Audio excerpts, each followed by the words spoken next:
శుక్లాంబరధరం విష్ణుం శశివర్ణం చతుర్భుజం ప్రసన్నవదనం ధ్యాయేత్ సర్వవిఘ్నోపశాంతయే.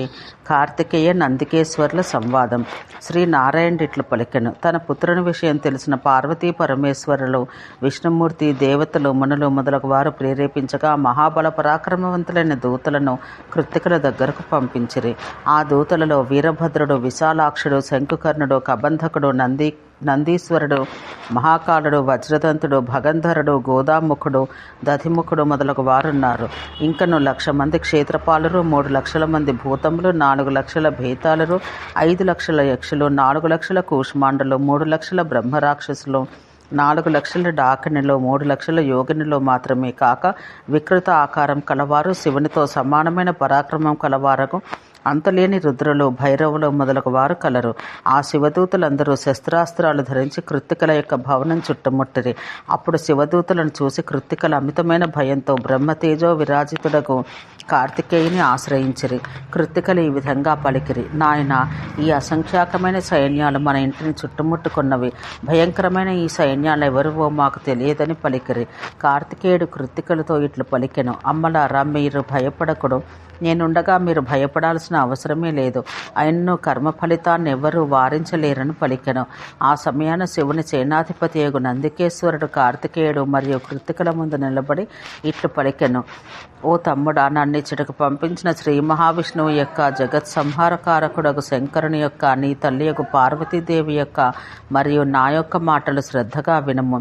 గణపతి యొక్క ఉత్సవాన్ని జరుపుకున్న సమయాన కైలాస పర్వతంపై సభలో బ్రహ్మ, విష్ణు, శివాది దేవతలుండిరి. అప్పుడు పార్వతీదేవి జగత్ పరిపాలకుడు విష్ణువును నీ గురించి అడిగినది.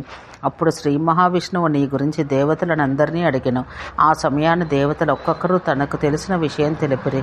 చివరకు ధర్మాధర్మ కార్యములకెల్లా సాక్షిభూతులైన ధర్మాది దేవతలు నీవు కృత్తికల ఇంటిలో ఉన్నట్టు తెలిపిరి. పూర్వం పార్వతీ పరమేశ్వర్ల రహస్య క్రీడలు ఆడుకొనుచున్నప్పుడు దేవతలు చూడగా శంకరుని యొక్క వీర్యం భూమిపై పడింది. భూదేవి అతని వీర్యం భరించలేక దాన్ని వహ్నిలో ఉంచగా అగ్నిదేవుడి రెల్లుగడ్డిలో దాన్ని వదిలిపెట్టెను. అక్కడ జన్మనెత్తిన నిన్ను కృత్తికలు తీసుకెళ్లారు. అందువల్ల నీవిప్పుడు కృత్తికలతో కలిసి కైలాసానికి వెళితే అక్కడ విష్ణువు నిన్ను సేనాధిపతిగా అభిషేకించును. అప్పుడు దేవతలు ఒసగిన సమస్త శస్త్రాలు పొంది నీవు తారకాసురుని సంహరించగలవు. నీవు ప్రపంచాన్నంతయు సంహరింపజాలు మహాదేవుని యొక్క పుత్రుడవు. అట్టి నిన్ను ఈ కృత్తికలు కాపాడలేరు. ఎండిన చెట్టు తన తొర్రలో అగ్నిని దాచుకొనజాలన్నట్టు దీప్తిమంతుడమైన నీవు ఈ కృత్తికల ఇంటిలో ఉండలేవు.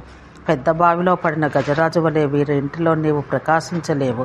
మానవుడు తన చేతులను అడ్డు పెడితే సూర్యుడు మాయం కానట్టు నీవు వీరి తేజస్సు వల్ల మాయం కావు. నీవు సాక్షాత్ మహావిష్ణువు వలె జగములంతయు వ్యాపించి ఉన్నవాడవు. అందువల్ల కృత్తికలకు వ్యాప్యుడవు కావు. ఆకాశం ఏ విధంగా దేనికి వ్యాప్యం కాదో అట్లే స్వతహా వ్యాపకమగనో నీవు అట్లే స్వతహా వ్యాపకుడవు.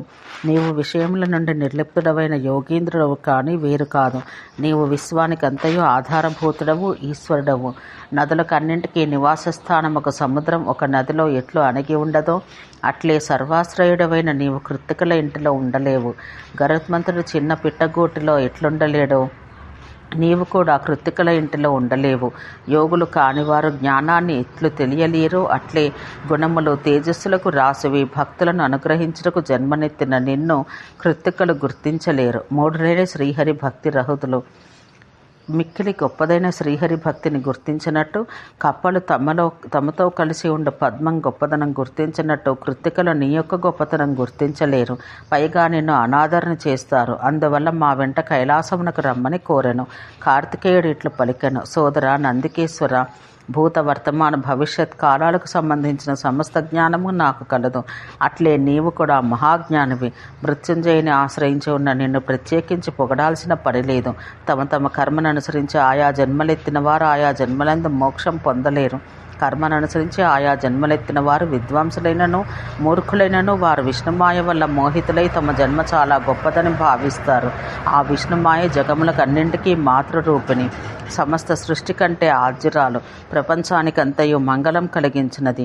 ఆ విష్ణుమాయయే హిమాలయ పర్వతరాజ భార్యయగు మేనకకు పుత్రికగా జన్మించి అమితమైన తీవ్రమైన తపమాచరించి శంకరునికి భార్య కాగలిగింది. బ్రహ్మ మొదలుకొని గడ్డి వరకు ఉన్న సమస్త సృష్టి అశాశ్వతం, ఇంకనూ మిథ్యైనది. ఈ చరాచర సృష్టి అంతా శ్రీకృష్ణుని నుంచి పుడుతున్నది, మరలా అతని అందే విలీనమగుచున్నది. నేను ప్రతి కల్పాన మాయకు బద్ధుడనై జన్మిస్తున్నాను. ఆయా జన్మల్లో సహితం జగన్మాతకు పార్వతీదేవియే నాకు తల్లి. ఈ ప్రపంచాన ఉన్న స్త్రీలందరూ ప్రకృతి రూపిణేగు ఆ శక్తి నుండి ఉద్భవించిన వారే.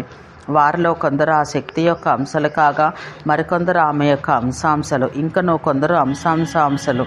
ప్రకృతి యొక్క అంశస్వరూపులైన కృత్తికలు జ్ఞానం కలవారు యోగినులు కూడా.